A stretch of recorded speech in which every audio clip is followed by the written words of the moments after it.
You want answers? I think I'm entitled. You want answers? I want the truth! You can't handle the truth!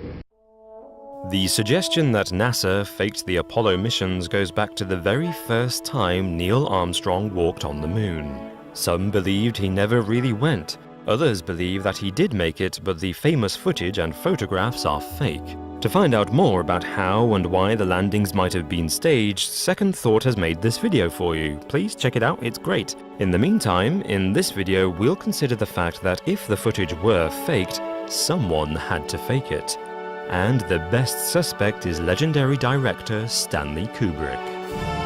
What's more, he may have left clues that expose the greatest hoax in history.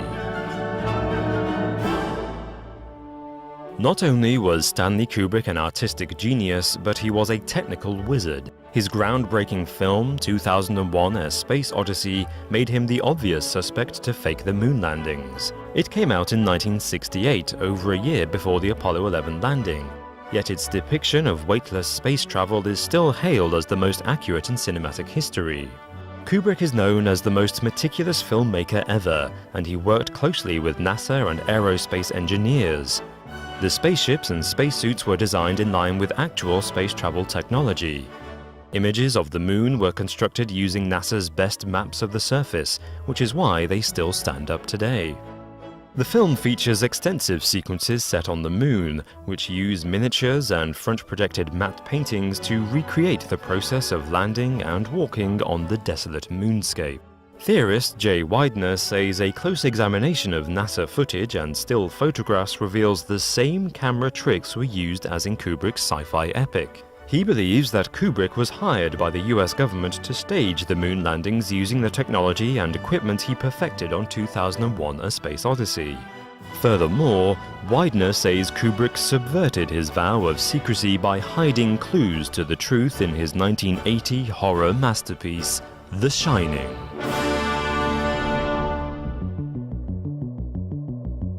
The most obvious allusion to the moon landings is in this scene, where young Danny Torrance is playing in the Overlook Hotel. He is wearing an Apollo 11 sweater, and as he stands up, it is like the rocket is taking off. This is probably a deliberate visual gag on Kubrick's part, given the specially designed carpet of the hotel has a geometric pattern similar to Apollo 11's launch pad. With this in mind, Jay Weidner argues there are many more references to NASA's lunar program littered throughout the film. The food supplies in the hotel include Tang, a powdered fruit drink used by NASA on its manned spaceflights. More subtly, the number 11 and the letter A are hidden in shapes throughout the sets.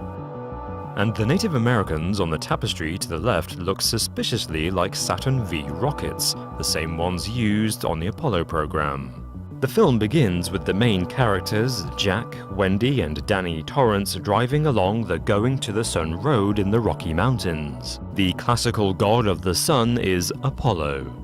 Later, when Jack Torrance meets the manager of the hotel, we can see two eagles in the office. Also, Jack's typewriter is a German Adler, or eagle, machine. The symbol of the Apollo missions was the American bald eagle, and the lunar module itself was named the Eagle. Meanwhile, the manager's outfit, comprising of red, white, and blue clothing, means he represents the government. Jack Torrance, on the other hand, is an author, an independent artist looking for a job to support him and his family while he works on his next project. In other words, Jack represents Stanley Kubrick, and the manager represents the government hiring him to work on the Apollo program. The pressure of the huge task gets to him and puts a strain on his marriage. Jack's rant is therefore really Kubrick's feelings about the dark hoax he was forced to perpetrate. Ever thought about my responsibilities? Oh, Dick, what are you talking about? Have you ever had a single moment's thought about my responsibilities? Have you ever thought for a single solitary moment about my responsibilities to my employers? Does it matter to you at all that the owners have placed their complete confidence and trust in me, and that I have signed a letter of agreement, a contract, in which I have accepted that responsibility? Do you have the slightest idea what a moral and ethical principle is, do you? Has it ever occurred to you what would happen to my future if I were to fail to live up to my responsibilities? Has it ever occurred to you? Has it? As Jack types, all work and no play makes Jack a dull boy, and the nature of the work is hinted at in the typeface, A11 for Apollo 11. It is important to note that The Shining is adapted from the novel of the same name by Stephen King, but none of the allusions to the Apollo program were in the book. They were added by Kubrick as part of his changes to the source material.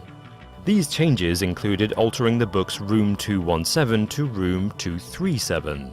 Jay Widener says Kubrick changed the number to draw attention to the moon landings. The average distance of the moon from the Earth is 237,000 miles.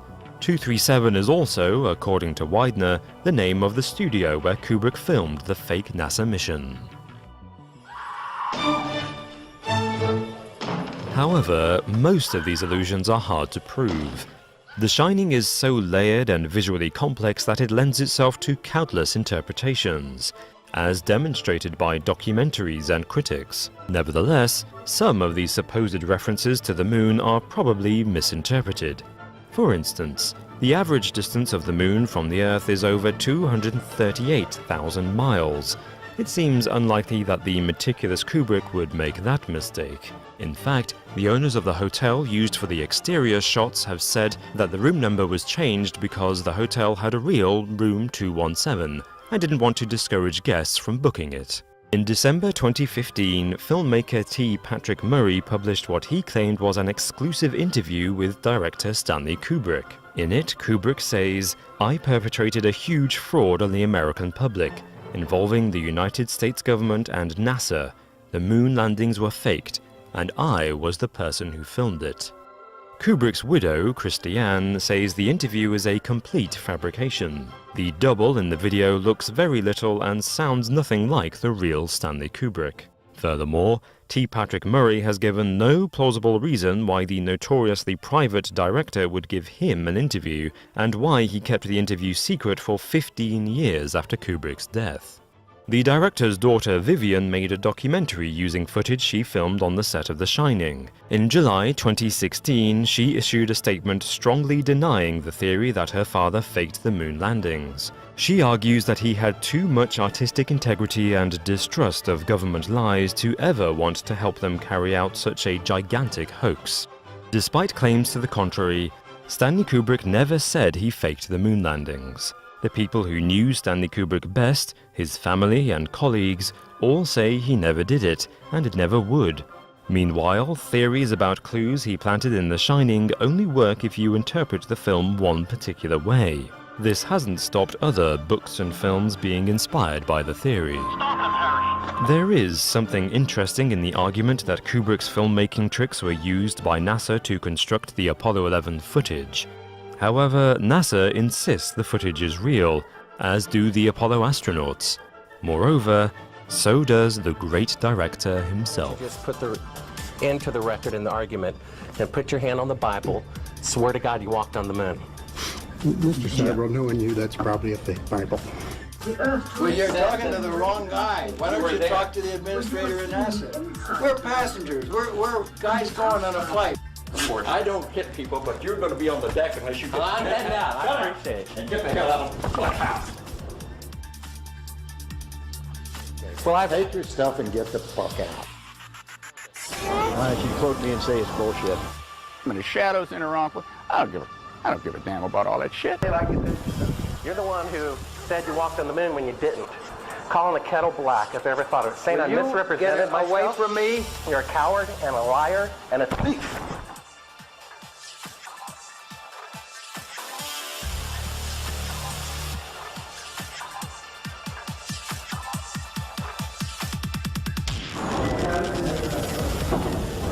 You want me to knock you in the head? Well, I want you to swear to God on the Bible that you walked on the moon. Okay. If you walked on the moon, we're given the opportunity to swear to God that you walked on the moon. I'm going to give you the opportunity to get the hell knocked out of you if you don't leave me alone. They're beyond human. They couldn't cover it up. They were just too human. Exactly. You can see on Neil Armstrong particularly. He doesn't want to lie. This guy just doesn't want to lie. No. He's looking down. just doesn't want to say anything. This is why he didn't give any interviews for the rest of his life. Look at that, please do look at that, folks. YouTube video of the first Apollo crew to come back, press conference. It's really embarrassing. I mean, it's just embarrassing. The lie was so big that they really couldn't fake it that well. It was too much for them. In the movie 2001, Arthur C. Clarke, a very high Freemason, gives you the agenda of high Freemasonry, not the schmuckdom Freemasonry, but the high stuff. He gives you their agenda and their philosophy and their religion in the movie. And in the beginning of the movie 2001, made in the 1960s, they show you the ape men, the hairy guys, supposedly. And the hairy guys are terrified of the darkness, and they quiver in their caves at night, and in the morning they go across to the watering hole and they meet this other tribe of ape men, and they shake their fists and so on each other, go through a little dance, a song and dance, and then they have a drink and sort of muffle off in their own separate ways, and that's how it's been going on forever. And in the little sequences around it, as they're showing you, they show you a pig, you see, as part of their religion. You understand all this later. And they'll show you a little tree branch shaped like a big snake, you see. And you see all these emblems, but these are actually Masonic emblems, occultic, high occultic emblems. You see all through it. And even though the story eventually goes into space, it starts with these cavemen, and an obelisk comes down, this black obelisk. And in the book it's more detailed, because the obelisk pulls each caveman out one by one and makes them jump around and stuff, and it's testing them out to see who's got the best smarts. And it picks one of them, and one day at the watering hole, instead of going over and shaking their fists and yelling and screaming and then having a drink and going home, this one picks up a bone, because they love the skull and the crossbones, of masonry, the pirate's flag. He picks up a thigh bone, and then he smashes his enemy over the water hole there, and he kills him. And they're telling you that's the right of might. The right of might. He who will kill is superior. As they give you religions about being meek and mild, they teach another one for themselves. Progress. You see, they have a thing called progress. They hate something called stagnant civilization, arrested civilizations. No, you must have progress. And progress to them is done through those who are willing to kill and become the top chutzpah, the king of the ape men. And then it jumps from there into the future, to the year 2001, and then a space journey occurs, supposedly on the trail of this obelisk that had been on Earth.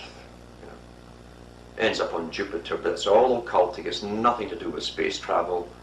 There's a Masonic initiation in it. You'll see the computer HAL on board the spaceship traveling to Jupiter, kills off two of the guys that are with him, and then tries to kill off the third guy.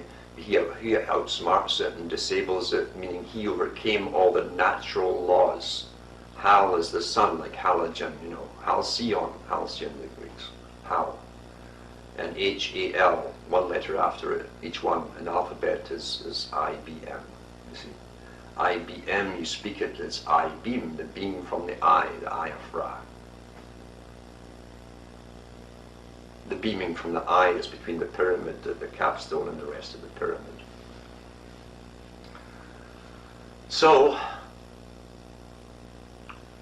everything is shown to you. It's not necessarily that you understand. It's only necessary that you think you understand. Whenever it comes out of these movies, chomping away there, wow, it's a good movie, what's next? I have no idea what it means.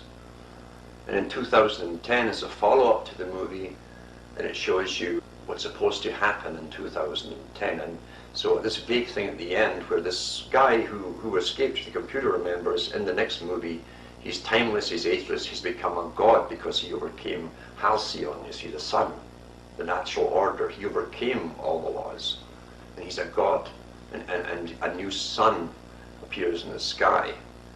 But as above, so below. So a new sun will appear on earth, a messiah, a being, an entity, whatever it is that they bring forth to you with much hullabaloo and fanfare, I'm sure. but they're telling you their system, they show you their religion, from evolution, which is their belief system, both physical and spiritual, because they do believe in reincarnation, but they don't believe that everybody reincarnates. Your children will be born in a world of two suns. Someday, the children of the new sun will meet the children of the old. Ready? So we are going back for another prototype. With who? We can't land on the moon. We aren't touching down for 5 years. We can make a film that shows us going to the moon without actually doing it.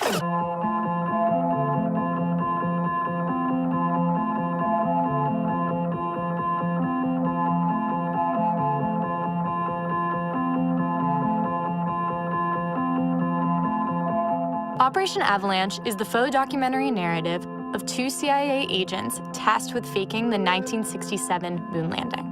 As part of their research into creating a believable fake, they visit the set of Stanley Kubrick's 2001: A Space Odyssey, blurring all boundaries between film and reality.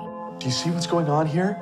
Kubrick is getting NASA to make sure that his space movie looks like real space. And so we're going to use his space movie to make sure the real space movie looks like space.